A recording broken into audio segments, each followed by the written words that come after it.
Apa yang telah menenggelamkan kaum Nabi Nuh? Apa pula yang telah membuat kampung kaum Lut dibalikkan Allah tabaraka wa ta'ala? Apa pula yang telah mendatangkan petaka kepada kaum Syuaib? Jawabannya adalah dosa dan maksiat. Kaum Nuh telah pula mendustakan dan menjauh daripada ajaran Nuh.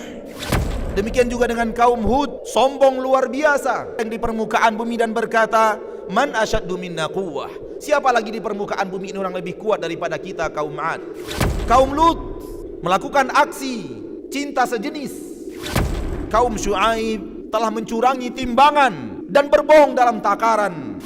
Kaum Musa juga melakukan hal-hal maksiat, dan seluruh maksiat yang ada di kaum itu ada di Indonesia sekarang ini. Sekarang ini ada di Indonesia. Semuanya. Tidakkah kita takut kaum muslimin? Azab itu begitu dekat dengan kita.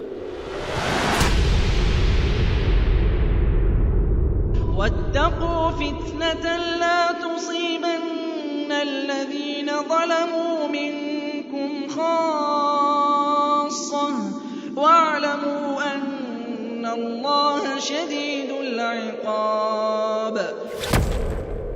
Karena yang mengundang bencana umat masa lalu telah terkumpul di umat masa kini.